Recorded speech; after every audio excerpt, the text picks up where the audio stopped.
Bonjour les amoureux. Aujourd'hui, on va parler d'un thème assez complexe et tout. C'est connaître pour reconnaître son âme sœur. Se connaître pour reconnaître son âme sœur. Qui tu es? À quoi tu es appelé? C'est quoi ta mission? Tu ne vis pas en vain. Tu as une mission. À quoi Dieu t'a appelé? Pourquoi tu vis? Pourquoi tu es sur terre? Toutes ces choses, il faut le connaître, c'est important. Parce que cela va t'aider à définir quel genre de personne il te faut. Ton choix ne sera pas basé sur des hypopées. Ton choix ne sera pas basé sur des émotions seulement. Ton choix ne sera pas basé sur des critères éphémères. Non, je veux que mon mec soit millionnaire. Je veux qu'il ait des lèvres roses, qu'il soit baraqué comme ça. J'aimerais que la femme soit en même temps Miss Monde, que je trouve en elle qu'elle ait l'intelligence de Michelle Obama. Je veux. L'homme et la femme parfaite n'existent pas, vous devrez savoir ça. L'homme et la femme parfaite n'existent pas. Vous devrez faire des concessions. Vous devrez savoir ce qu'il vous faut. Sinon, vous allez faire un mauvais choix et vous allez le regretter toute votre vie. N'empruntez surtout pas le langage de « je m'en fous ». Parce qu'un jour, vous retrouverez dans le village de « si je savais ». Et je n'aimerais pas que cela vous arrive. Je suis moi-même à la quête, à la recherche. Parce qu'aujourd'hui, je sais qui je suis. À quoi je suis appelée? Où est-ce que je vais? Ça me permet de définir les critères qu'il me faut. C'est vrai que l'aide de Dieu est très important pour t'aider à définir ces critères. Il te faut quelqu'un de comme ceci, de comme cela. Et il te laisse le libre choix et l'intelligence. Lorsque tu approches la personne, tu l'étudies, tu te rends compte que côté caractère, 6 mois après, ça va toujours pas, on s'entend pas, on se comprend pas. Je dis A et dit B, et on n'a pas les mêmes centres d'intérêt, il n'y a pas la compatibilité, on se comprend pas. Je la supporte pas, je ne supporte pas. 6 mois, 1 année après, mais attendez, je vous ai dit, mettez fin à la relation. Vous devrez savoir qui vous êtes, c'est très important. Ça va vous aider à reconnaître la personne qui vous est destinée. Et votre choix ne sera pas un choix enfantin, éphémère. C'est vrai qu'il y a certaines petites choses qui vous attirent auprès d'un homme, auprès d'une femme. C'est vrai que quand cette chose y est, vous accrochez à la personne. Il reste maintenant l'étape d'apprendre à découvrir. Est-ce qu'elle a tout ce qu'il faut, qui fait pour compléter la personne que je suis? Parce que vous ne cherchez pas vous ne cherchez pas. Vous cherchez un être complémentaire. Vous avez peut-être des trucs en commun, mais il y a ces choses que vous avez qui sont complètement opposées. Vous avez complètement des goûts différents alimentaires. Mais vous avez d'autres choses en commun, des points sur lesquels vous vous comprenez hyper bien. Mais il n'y a pas que ça. Tu veux devenir pasteur. Tu dois savoir quel genre de femme il te faut. Tu n'es pas seulement à la recherche de Miss Monde. Il te faut pas seulement une fille qui vient de grande famille. Parce que beaucoup aujourd'hui, parce qu'il ne travaille pas, il s'est donné à temps plein au ministère, pour lui, il lui faut une fille qui vient d'une famille hyper riche. Ou bien d'être hyper riche pour combler le vide. Dans le mariage, Dieu peut vous surprendre. Celle que tu négliges, tu ne connais pas qui elle est, tu ne connais pas son avenir, tu ne sais pas là où Dieu l'emmène. Faites très attention. Ne basez pas vos critères selon le matériel, pour le matériel. Non, moi il me faut un homme riche et tout, mais deviens une femme riche. Je veux un homme influent, deviens une femme influente. Je veux un pasteur, deviens une grande intercesseuse. Je veux un homme intelligent, cultivé, deviens une femme cultivée, intelligente.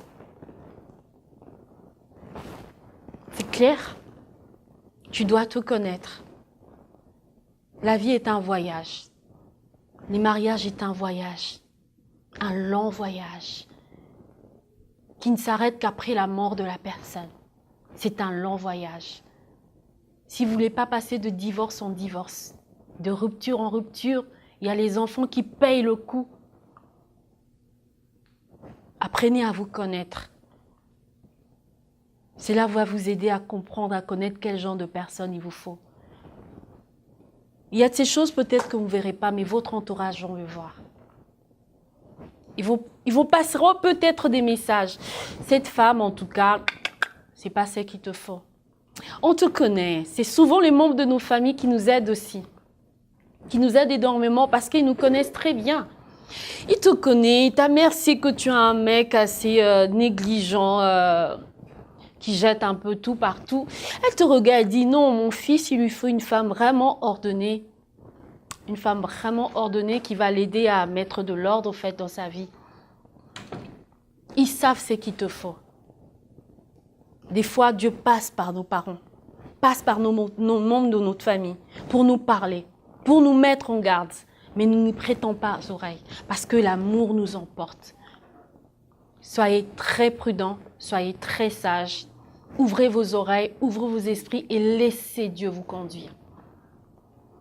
Ne vous fiez pas toujours à vos sentiments. C'est vrai que la famille peut nous imposer, nous influencer sur un choix qui n'est pas bon. Ça, c'est vrai, c'est arrivé plusieurs fois. Tu as fait ton choix, tu sais que c'est la bonne personne qu'il te faut. Mais la famille vient te propose quelqu'un d'autre. Non, cette personne, elle est bien pour toi. Mais tu étudies la personne, tu étudies, tu te rends compte que c'est pas ça.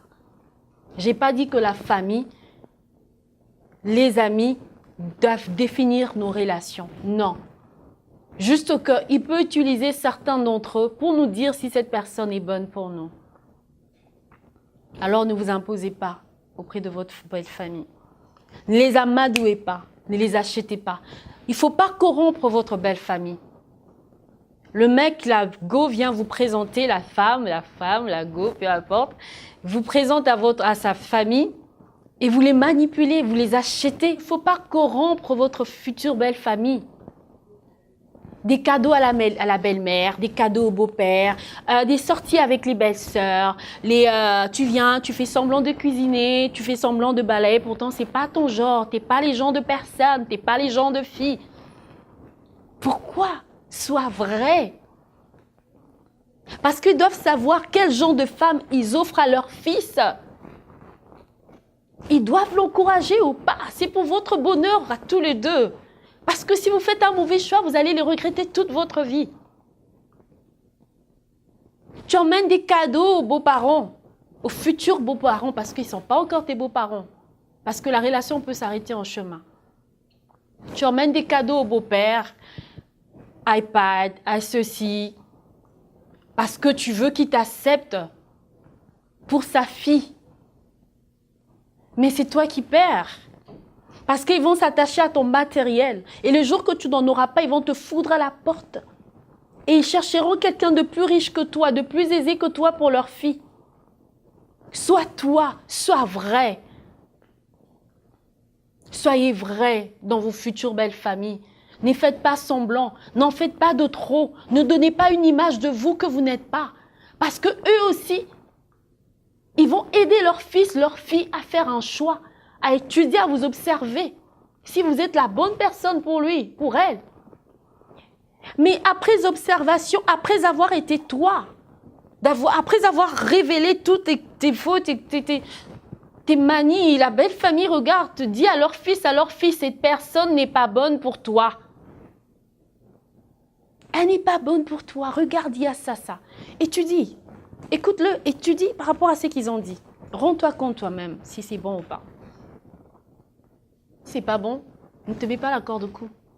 C'est pas le dernier. Le bon va venir. Apprends à te connaître. Tu sauras qu'est-ce qu'il te faut. Les goûts changent, nos habitudes changent. Mais il y a ces caractères qui ne changent pas. Il y a ces choses qui ne changent pas. Mais il y a ces choses qui se définissent. C'est ta mission sur terre. Lorsque tu découvres, tu définis qui tu es.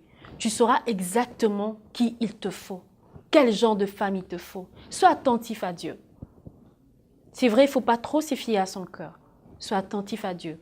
Ouvre tes yeux. Vois la personne. Étudie la personne. Parce que c'est avec cette personne que tu vas passer toute ta vie. Toute ta vie. Es-tu sûr que c'est vraiment elle? Es-tu sûr que tu vas l'aimer même le jour où elle aura un grand ventre, il aura un gros ventre? Tu es sûr que quand elle aura des vergetures sur elle, tu vas toujours l'aimer? Tu es sûr et tout, son visage avec plein de rides et tout, tu seras toujours là. Alors sois sûr que c'est ce que tu veux, que tu aimes son extérieur, qui t'attire. Sois sûr que son caractère, c'est vraiment quelque chose que tu supportes. Et sois sûr que sa mission, son appel, se marie avec la tienne. Et ne fondez pas vos choix pour le matériel, pour le rang social de la femme, le rang social de l'homme, de la famille de la femme, de la famille de l'homme, parce que vous allez les regretter un jour. Parce que la vie a des retours. Celui qui était riche hier peut devenir pauvre. Et le pauvre peut devenir riche. Cette personne incognito peut devenir influent demain. Et la personne influente peut perdre sa réputation et devenir par terre. Alors vous devrez être très conséquent. Cette belle femme d'hier que tu vois peut perdre sa beauté, peut faire un accident, peut connaître une brûlure. Et ne pas devenir être cette beauté, cette Miss Monde que tu vois. Cet homme peut perdre l'audition. Il peut un jour perdre la vue. Tu es sûr que tu l'aimeras toujours. Tu es sûr que c'est toujours lui que tu veux. Tu es sûr que c'est toujours elle. Donc, soyons très sages. N'ayons pas peur de perdre. Ça ne va pas. Abandonne. C'est pour ton bien, c'est pour son bien. Mais quand vous êtes à 6 mois, à peine 6 mois, à peine 1 mois, 2 mois, tu veux abandonner. Non, donnez-vous 6 mois. Si tu penses que ça va toujours pas, 2 mois, ça va toujours pas, ça va toujours pas, ça va toujours pas, donnez-vous 6 mois. Si dans 6 mois, tu te rends compte que ça va toujours pas, ok, abandonne. Arrête la relation et passe à autre chose. Tu dois te connaître et ça va t'aider à découvrir quel genre de personne il te faut. Tu as une grande mission, tu le sais peut-être pas. Tu es peut-être la future Michelle Obama, tu es peut-être le futur Obama, mais tu dois savoir quel genre de personne il te faut, quel genre de femme il te faut, quel genre d'homme il te faut. Ne bâtis pas tes critères selon le profil matériel. Obama n'avait rien. C'est un stagiaire au cabinet où Michelle travaillait déjà. Mais elle a vu en cet homme ce que les autres femmes n'ont pas vu. Elle a vu la potentialité de cet homme.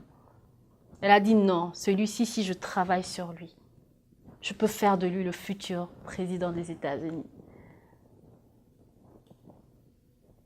Tu dois avoir de potentialité. Tu dois regarder en cet homme et voir en lui ce que tu as toujours rêvé de devenir. Tu dois regarder cet homme et voir en lui ce que le vide qui manque en toi pour t'accompagner dans la mission qui t'attend. Tu dois regarder cette femme et voir en elle la partenaire idéale pour t'accompagner dans cette mission, dans cet appel. Quand je parle de mission, je ne fais pas allusion au ministère, seulement pasteur, prophète, parce qu'aujourd'hui, tous les jeunes veulent devenir pasteur, prophète, avoir un ministère. Non, être chef d'entreprise est une mission que Dieu t'appelle. Être président de la République est une mission que Dieu t'appelle. Être gouverneur de la ville, être ministre, être huissier, être photographe. Chrétien, Dieu t'appelle à influencer tous les secteurs. Et si le secteur que tu dois influencer, c'est la photographie, tu dois porter la joie dans ce travail que tu fais. Quel tempérament de personne il vous faut? Une femme trop possessive, une femme indulgente, peut-être un homme peut-être impatient, un homme trop jaloux, ne peut être pas le conjoint idéal pour vous accompagner dans cette mission. Mais pour d'autres, ça pourrait passer parce qu'il a besoin de gens de personnes à ses côtés par rapport à ce qu'elle est en train d'accomplir comme métier, comme mission. Il lui faut un homme assez possessif pour vraiment prendre le contrôle de ce qu'elle fait et avoir le dessus. Donc, j'espère que le message est passé. Votre destinée en dépend. C'est très urgent. Prenez très au sérieux. Découvrez qui vous êtes, votre appel. Et cela va vous aider à savoir quel genre de personne il vous faut pour la mission auquel Dieu vous appelle. Pour le métier auquel Dieu vous appelle, c'est très important. C'est votre destinée, c'est votre vie qui en dépend. Découvrez votre destinée, découvrez qui vous êtes, travaillez sur vous et ça va juste vous aider à savoir quel genre de personne il vous faut pour votre avenir parce que le mariage, c'est pour une éternité, c'est pour toute une vie. Alors, faites un bon choix en découvrant qui vous êtes et qui il vous faut. Je vous dis bye bye. On pourra peut-être continuer sur le sujet, peut-être un autre jour, mais là, je pense que j'ai tout dit et le message est passé.